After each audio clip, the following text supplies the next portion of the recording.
Hi friends, ఇదైతే మనకి ఐసీఎంఆర్కి సంబంధించి ఎన్ఐఆర్టీ అనమాట, national institute for research in tuberculosis, Tamil Nadu state అనమాట, చెన్నైలో అయితే ఉంది.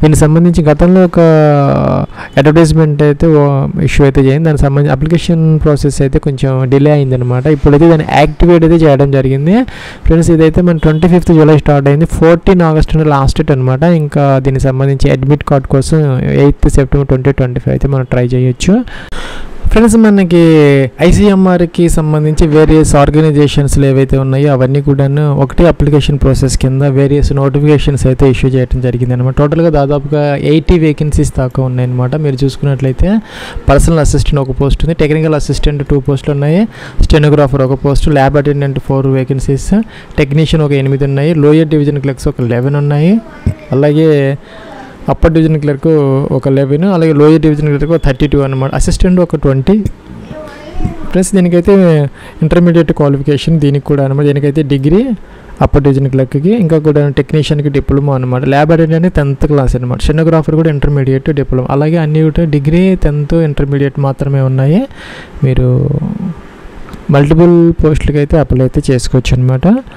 అలాగే ఒక పోస్ట్కి సంబంధించి వేరియస్ ఆర్గనైజేషన్స్ కూడా మీరు దాన్ని సెలెక్ట్ అయితే చేసుకోవచ్చు అనమాట. ఒక పోస్ట్కి వచ్చేసరికి ఫీజు 2000 రూపీస్ లేకపోతే 1600 రూపీస్ అనమాట. మీరు ఎన్ని పోస్టులకి అప్లై చేస్తే అంత అమౌంట్ అయితే పే చేయాల్సిన అవసరం అయితే ఉంటుంది. ప్లస్ మన ఐసీఎంఆర్కి సంబంధించినటువంటి ఇన్స్టిట్యూషన్స్ మనకి హైదరాబాద్ అలాగే ఆంధ్రప్రదేశ్లో కూడా ఉన్నాయన్నమాట. మీకు అక్కడ వేకెన్సీస్ ఉంటే కనుక మీరు సెలెక్ట్ చేసుకున్న పోస్టులు మీకు అక్కడ పోస్టింగ్ వచ్చే అవకాశాలు అయితే ఉంటాయి అన్నమాట. సపోజ్ ఎన్ఐఎన్ తీసుకుంటే మీకు హైదరాబాద్లో ఉందన్నమాట. మీకు ఆ ఆర్గనైజేషన్ ఉన్నటువంటి పోస్టులు మీరు సెలెక్ట్ చేసుకుంటే కనుక మీకు అక్కడ పోస్టింగ్ అయితే వస్తుంది అనమాట. ఆ విధంగా అయితే సపోజ్ ఎన్ఐఆర్టీ అయితే చెన్నైలో ఇస్తారు, అలాగనమాట. వేరియస్ ఆర్గనైజేషన్స్ ఉన్నాయి, మన ఆంధ్ర తెలంగాణలో కూడా వేకెన్సీస్ అయితే ఉన్నాయి ఫ్రెండ్స్. దీనికైతే ఫీజు కొంచెం ఎక్కువగా ఉందన్నమాట. అసిస్టెంట్ అన్నిటికీ కూడాను జనరల్ క్యాండిడేట్స్కి 2000 రూపీస్, ఎస్సీ అండ్ ఉమెన్కి 1600 రూపీస్ అయితే మనం పే అయితే చేయాలి.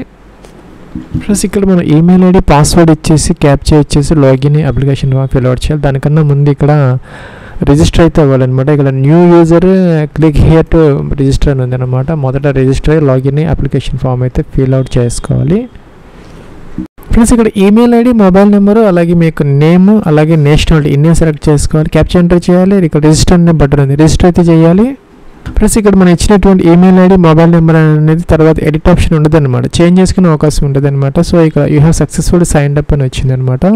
మనకు లింక్ అయితే వస్తుంది అనమాట ఈమెయిల్ ఐడికి, దాని మీద క్లిక్ చేసి వెరిఫై అయితే చేసుకోవాలి ఫ్రెండ్స్. ఇక్కడ ఈమెయిల్ ఐడి పాస్వర్డ్ క్యాప్చర్ చేసి లాగిన్ అయితే అవ్వాలన్నమాట. లాగిన్ అప్లికేషన్ ఫామ్ అయితే ఫిల్ అవుట్ అయితే చేసుకోవచ్చు ప్లస్ మనకి ఇక్కడ ఈ ఒకటే అప్లికేషన్లో మల్టిపుల్ పోస్టులు అయితే మీరు సెలెక్ట్ అయితే చేసుకోవచ్చు. అయితే కనుక ఫీజు అయితే కనుక అది మనకి మల్టిపుల్ అయితే అవుతుంది అనమాట. దాని ప్రకారం మీరు ఎన్ని పోస్టులకైనా అప్లై అయితే చేసుకోవచ్చు మీకు ఎలిజిబిలిటీ ఉంటే కనుక. అండర్స్టాండ్ అనాలి ప్లస్. ఇప్పుడు చెప్పినటువంటి ఈ యొక్క ఐసీఎంఐ ఎన్ఐఆర్టీ కాకుండా దీనికి సంబంధించినటువంటి అదర్ ఆర్గనైజేషన్స్లో కూడా వేకెన్సీస్ ఉన్నాయన్నమాట. దానికి కూడా ఒకటే సేమ్ అప్లికేషన్ ప్రాసెస్, ఇక్కడే మనం అప్లై అయితే చేసుకోవచ్చు అనమాట. పర్సనల్ అసిస్టెంట్ ఉంది, టెక్నికల్ అసిస్టెంట్ అనమాట. ఇదైతే ఎన్ఐఐహెచ్లో ఉన్నాయి అవి. ఇంకా కూడాను ఇక్కడ ఒక స్టెనోగ్రాఫర్ పోస్ట్ కూడా ఉంది ఆర్ఎంఆర్ సీజీకేపీలో. అలాగే ఎన్ఐఐహెచ్ దీంట్లో కూడాను ల్యాబ్ అటెండెంట్, టెక్నీషియన్ ఉన్నాయి. అలాగే ఎన్ఐఆర్టీలో ఇప్పుడు చెప్పిన దాంట్లో ఎన్ఐలో మాత్రం మనకి ఇక్కడ యూడీసీ అలాగే ఎల్డీసీ పోస్టులు అనమాట. అలాగే ఇంకొక అసిస్టెంట్ అనమాట, అసిస్టెంట్ లాస్ట్ మీరు చెక్ చేసుకోవచ్చు. ఇవన్నీ కూడా ఐసీఎంఆర్కి సంబంధించిన ఆర్గనైజేషన్స్లో ఇంకా వేరే నోటిఫికేషన్స్ కూడా ఉన్నాయి. మొత్తం కలుపుకుని దాదాపుగా 40-50 వేకెన్సీస్ దాకా ఉన్నాయి అనమాట. అసిస్టెంట్, క్లర్క్స్, టెక్నీషియన్స్ వీటన్నిటికి సంబంధించి మీరు ఏ పోస్ట్కి అప్లై చేయాలంటే ఆ పోస్ట్ అప్లై నవ్వనంది ఏమి క్లిక్ అయితే చేయాలి. మినిమం క్వాలిఫికేషన్ కావాలంటే చెక్ చేసుకోవచ్చు. అప్లై అంటే అప్లై చేసుకోవచ్చు ఫ్రెండ్స్. అసిస్టెంట్ పోస్ట్ సెలెక్ట్ చేసుకున్నాను అనమాట. ఇక్కడ 3 years బ్యాచిలర్స్ డిగ్రీ అడిగారు, దాంతోపాటు కంప్యూటర్ నాలెడ్జ్ అడిగారు అనమాట. ఇక్కడ అసిస్టెంట్ తీసుకుంటే మీరు నెంబర్ ఆఫ్ పోస్టులు అసిస్టెంట్ ఇక్కడ 5 ఉన్నాయన్నమాట. నిజానికి అవి చూసుకుంటే కనుక ఇక్కడ మనం అప్లికేషన్ ప్రాసెస్లో చూసుకుంటే ప్లస్ మనకి ఒక అసిస్టెంట్లోనే దాదాపుగా 20 వేకెన్సీస్ దాకా ఉన్నాయన్నమాట ఐసీఎంఆర్కి సంబంధించి వేరియస్ ఆర్గనైజేషన్స్లో.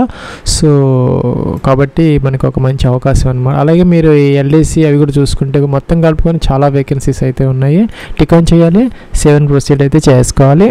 ప్లస్ మీ యొక్క ఆధార్ కార్డ్ నెంబర్ ఎంటర్ చేయాలన్నమాట. ఆల్టర్నేటివ్ మొబైల్ నెంబర్ ఉంటే ఇక్కడ ఎంటర్ చేసుకోవాలి. స్టార్ మార్క్ పెట్టారు కాబట్టి కంపల్సరీగా ఎంటర్ చేసుకోవాలి. మీ యొక్క ఫుల్ నేమ్ అనమాట 10th మెమోస్ ప్రకారం మీ యొక్క ఫుల్ నేమ్, జెండర్ మీరు మేలా ఫీమేలా సెలెక్ట్ అయితే చేస్తారు. అలాగే మ్యారిటల్ స్టేటస్ అనమాట, మీరు మ్యారీడ్ అన్మ్యారీడ్. అలాగే మీ యొక్క మదర్స్ నేమ్, మీ యొక్క ఫాదర్స్ నేమ్ ఎంటర్ అయితే చేయాలి. ప్లస్ అలాగే డేట్ ఆఫ్ బర్త్ అనమాట, క్యాలెండర్ ఇచ్చారు, దీని నుంచి మీ యొక్క డేట్ ఆఫ్ బర్త్ చేసుకోవాలి. స్టేట్ అనమాట, మీ యొక్క అడ్రస్లో నుంచి ఎక్సర్వీస్ మన చేసి అదర్వైజ్ నో అనమాట. పీడబ్ల్యూడీ క్యాండిడేట్స్ అని ఉండేసి లేకపోతే నో అనమాట. ఇంకా కూడాను ఎస్సీ ఎస్టీ ఓబీసీ ఎన్సీడీ వాళ్ళు ఎవరైనా ఉంటే ఇక్కడ ఎస్ అయితే పెట్టుకోవాలి. ఇక్కడ వాళ్ళు ఏంటి అనేది కేటగిరీ సెలెక్ట్ చేసేసి ఈడబ్ల్యూఎస్ ఏంటి అనేది చేసి ఓబీసీని ఎస్సీని ఎస్టీని అనేది. ఇంకా కేటగిరీ సర్టిఫికేట్ అయితే అప్లోడ్ అయితే చేసుకో. 300 KB వరకు అలో చేస్తారు మనకి పీడిఎఫ్లో అనమాట చేసుకోవచ్చు. మనం ఓబీసీ ఎన్సీఎల్ ఈడబ్ల్యూఎస్ మాత్రం మనకి ఈ సంవత్సరం తీసుకున్నది April 1 తర్వాత అప్డేటెడ్ కేటగిరీ సర్టిఫికేట్ అయితే అవసరం అవుతుంది. ప్లస్ ఇక్కడ ఫోటోగ్రాఫ్ అప్లోడ్ చేసుకోవాలి 50 to 100 KB మధ్య అనమాట. జేపీజీ ఫార్మాట్ అలౌ అయితే చేస్తారు. సిగ్నేచర్ అనమాట 10 to 50 KB మధ్య బ్రౌజర్ని చెప్పేసి అప్లోడ్ అయితే చేసుకొని తర్వాత నెక్స్ట్కి అయితే వెళ్ళాలి. Plus do you have working knowledge of computers అని అడుగుతున్నారు, ఎస్ అయితే పెట్టుకోవచ్చు. ఇంకా కూడా are you employed in government, మీరు ఏదైనా గవర్నమెంట్ సర్వీస్లో ఉండి ఎస్ పెట్టాలి, లేకపోతే నో అనమాట. ఇంకా కూడా are you claiming for age relaxation, ఆటోమేటిక్గా ఎస్ వచ్చింది అనమాట మీకు చూసుకోవచ్చు. అలాగే please refer recruitment notification for detail. Are you eligible for additional weightage under the post qualification relevant experience. Plus government ఆర్గనైజేషన్స్లో మనకి నోటిఫికేషన్ ప్రకారం ఉన్నటువంటి దాంట్లో ఎక్స్పీరియన్స్ కనుక ఉంటే మీకు ఎక్స్ట్రా అడిషనల్ వెయిటేజ్ అయితే ఉంటుంది అనమాట ఆ పోస్ట్ క్వాలిఫికేషన్ కింద. అది కావాలనుకుంటే ఎస్ పెట్టుకోవాలి, ఉన్న వాళ్ళు మాత్రమే, మిగతా వాళ్ళు అయితే నో పెట్టుకోవాలి. ఇంకా సేవ్ అండ్ ప్రొసీడ్. ప్లస్ ఇక్కడ address for communication, door number, flat నెంబర్తో సహా కంప్లీట్ అడ్రస్, మీ అడ్రస్లో నుంచి స్టేట్, డిస్ట్రిక్ట్, అలాగే డిస్ట్రిక్ట్ కూడా సెలెక్ట్ అయితే చేసుకోవాలి. అన్నీ వస్తున్నాయి అనమాట, సెలెక్ట్ అయితే చేసుకోవచ్చు. సిటీ నేమ్ ఎంటర్ చేయాలి, మీ అడ్రస్లో నుంచి పిన్ కోడ్, ఇంకా కూడా పర్మనెంట్ అడ్రస్ సేమ్ అయితే టిక్ ఆన్ చేసుకుంటే ఇవన్నీ ఫిల్ అవుట్ అవుతాయి. నెక్స్ట్కి అయితే వెళ్ళొచ్చు. ప్లస్ ఎడ్యుకేషన్ క్వాలిఫికేషన్ అనమాట, స్టార్టింగ్ ఫ్రమ్ 10th క్లాస్ నుంచి అన్నీ కూడా మీరు ఎంటర్ అయితే చేసుకోవాలి. 10th intermediate, diploma, bachelors degree, engineering, post graduation, ITI, మీరు ఏ పోస్ట్కి అప్లై చేసి దానికి సంబంధించినటువంటి ఎసెన్షియల్ క్వాలిఫికేషన్స్ అన్నీ ఉంటాయి. సపోజ్ 10th క్లాస్ అనమాట, మొదట 10th class board, CBSE state board ఇది అనమాట. ఇయర్ ఆఫ్ పాసింగ్, పర్సంటేజ్ ఎంత వచ్చింది, సిజిపిఏ ఉండి డైరెక్ట్ దాని ఈక్వల్ పర్సంటేజ్లోకి మార్చుకోవాలన్నమాట. అది ఆ స్కేల్ ఏంటి మీకు వచ్చినటువంటి ఆ యొక్క సిజిపి, సపోజ్ 7.5 into 9.5 అలా వేస్తే పర్సంటేజ్ అయితే వస్తుంది అనమాట. క్లాస్ అప్టైన్డ్ అనమాట, క్లాస్ అప్టైన్డ్ నాట్ అప్లికబుల్ ఒకటే ఆప్షన్ ఉందన్నమాట. సో ఇక్కడ 10th సర్టిఫికేట్ అప్లోడ్ చేసుకోవాలి. నెక్స్ట్ ఇంటర్మీడియట్ తీసుకోవాలి, స్ట్రీమ్ అనమాట, ఇంటర్ సైన్స్ అయితే కింద తీసుకోవాలి, పై తీసుకోవాలన్నమాట. అలాగే బోర్డు అనమాట, ఏ బోర్డులో చదువుకున్నారు. అలా ఇయర్ ఆఫ్ పాసింగ్ అనమాట, ఇయర్ ఆఫ్ పాసింగ్ సెలెక్ట్ అయితే చేసుకోవాలి. పర్సంటేజ్ ఎంత వచ్చింది అనేది మెన్షన్ చేయాలి. క్లాస్ అప్టైన్ ఇక్కడ ఏం రావడం లేదు, నాట్ అప్లికబుల్ అని వచ్చింది. సర్టిఫికేట్ అప్లోడ్ అయితే చేసుకోవాలి. ప్లస్ తర్వాత డిగ్రీ అనమాట, డిగ్రీ కూడా డిప్లొమా సెలెక్ట్ చేసుకో. స్ట్రీమ్ అనమాట. ఫ్రెండ్స్ మనం ఏదైతే మనం పోస్ట్ అప్లై చేస్తే దానికి సంబంధించి అయితే అడుగుతుంది అనమాట, మనం దాన్ని సెలెక్ట్ అయితే చేసుకోవాలి. ఇక్కడ మనకి బయోటెక్నాలజీ, బయోసైన్స్ వచ్చింది, మన అదర్స్ కాబట్టి అదర్స్ తీసుకొని స్ట్రీమ్ అయితే ఎంటర్ అయితే చేసుకోవాలన్నమాట.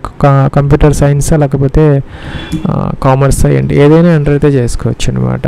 అలాగే మీరు ఏ యూనివర్సిటీలో చదువుకున్నారు అంటే చేయాలి. అలా ఇయర్ ఆఫ్ పాసింగ్ అనమాట, పాసింగ్ కూడా మెన్షన్ అయితే చేయాలి. పర్సంటేజ్ ఎంత వచ్చింది అనేది మెన్షన్ అయితే చేయాలన్నమాట. క్లాస్ అనేది first class, second class mention అయితే చేయాలన్నమాట. డిగ్రీ సర్టిఫికేట్ అప్లోడ్ అయితే చేసుకోవాలి, పీడిఎఫ్ 300 KB. ప్లస్ మన ఎడ్యుకేషన్ క్వాలిఫికేషన్స్ అన్నీ వచ్చాయన్నమాట, చెక్ చేసుకోవచ్చు. అకౌంట్ డిలీట్ చేసుకుని మళ్ళీ కూడా ఎంటర్ అయితే చేసుకోవచ్చు. సేవ్ అండ్ నెక్స్ట్ అయితే వెళ్ళొచ్చు అనమాట. ప్లస్ మీకు ఎక్స్పీరియన్స్ ఏదైనా ఉంటే ఎంటర్ అయితే చేసుకోవచ్చు అనమాట. కంపెనీ నేమ్, ఎప్పుడు జాయిన్ అయ్యారు, ఎప్పుడు లీవ్ అయ్యారనమాట. అలాగే నేచర్ ఆఫ్ డ్యూటీస్, ఇంకా శాలరీ ఎంత, సర్టిఫికేట్ అప్లోడ్ చేసుకోవాలన్నమాట. మన పే స్లిప్ కానీ లేకపోతే అపాయింట్మెంట్ లెటర్ కానీ ఏదైనా, లేదంటే స్కిప్ అయితే చేసుకోవచ్చు. ప్లస్ మనం ఇందాక చెప్పినట్టుగా ఐసీఎంఆర్కి సంబంధించినటువంటి వేరియస్ ఇన్స్టిట్యూషన్స్లో ఈ వేకెన్సీస్ ఉన్నాయన్నమాట. మీకు మొదటి ప్రిఫరెన్స్ దేనికి కావాలంటే దానికి ఇలాగా అన్నీ కూడా మీరు సెలెక్ట్ అయితే చేసుకోవచ్చు అనమాట, మీ ఇష్టం అనమాట. మీకు ఏదైనా డీటెయిల్స్ కావాలంటే ఇవి ఎక్కడెక్కడ ఉన్నాయి ఏంటి అనేది మీరు ఈ యొక్క గూగుల్లోకి వెళ్ళి వెబ్సైట్లోకి వెళ్ళి చూసుకోవచ్చు అనమాట. అన్నీ కూడా మా డిఫరెంట్గా అయితే ఇవ్వాలన్నమాట. ఇవన్నీ డిఫరెంట్గా అయితే ఇవ్వాలి, ఒకటే అయితే ఇవ్వకూడదు. సో అవి రకంగా ఇస్తే సరిపోతుంది. ప్లస్ మనం ఇప్పుడు ఆ యొక్క అసిస్టెంట్ పోస్ట్ ఏదైతే ఉందో దాదాపుగా 20+ వేకెన్సీస్ ఉన్నాయి, అన్నిటికీ అప్లై చేసినట్టు అవుతుంది అనమాట. సో ఇక్కడ ఎగ్జామినేషన్ సిటీ సెంటర్స్ కోసం ఇక్కడ మనకి ఆప్షన్స్ అయితే వస్తున్నాయి. ఢిల్లీ, అహ్మదాబాద్, బెంగళూరు, ముంబై, చెన్నై, భోపాల్, హైదరాబాద్, సికింద్రాబాద్, కోల్కతా, పుదుచ్చేరి, అలాగే డిబ్రూగఢ్, గౌహటి, అలాగే పోర్ట్ బ్లెయిర్ ఇవన్నీ ఉన్నాయి అన్నమాట. ఆంధ్రప్రదేశ్ లేదు, మనకి హైదరాబాద్ మాత్రమే ఉంది. సెలెక్ట్ అయితే చేసుకోవచ్చు. Second option, third option save. Plus ఇక్కడ ప్రివ్యూ కనపడుతుంది అనమాట. అన్నీ చెక్ చేసుకొని ఏదైనా మోడిఫికేషన్స్ కావాలంటే చేసుకోవచ్చు. తర్వాత ఆప్షన్ ఉండదు అనమాట. అన్నీ కరెక్ట్గా ఉంటే టిక్ ఆన్ చేసి సబ్మిట్ అయితే చేసుకోవాలి. ప్లస్ ఇక్కడ లాస్ట్లో ఫీజు అనమాట. ఇక్కడ 2000 రూపీస్ అయితే వచ్చిందనమాట. ఇక్కడ ఏదో ఒక గేట్వే ఓపెన్ చెక్ చేసుకొని టిక్ ఆన్ చేసి పే అనాలి. ప్లస్ ఇక్కడ మనకి మల్టిపుల్ ఆప్షన్స్ అయితే వస్తాయి. డెబిట్ కార్డ్, క్రెడిట్ కార్డ్స్ అన్నీ కూడా, యూపీఐ కూడా ఉందన్నమాట. ఎలా అయినా మీరు ఫీజు అయితే పే చేసుకోవచ్చు.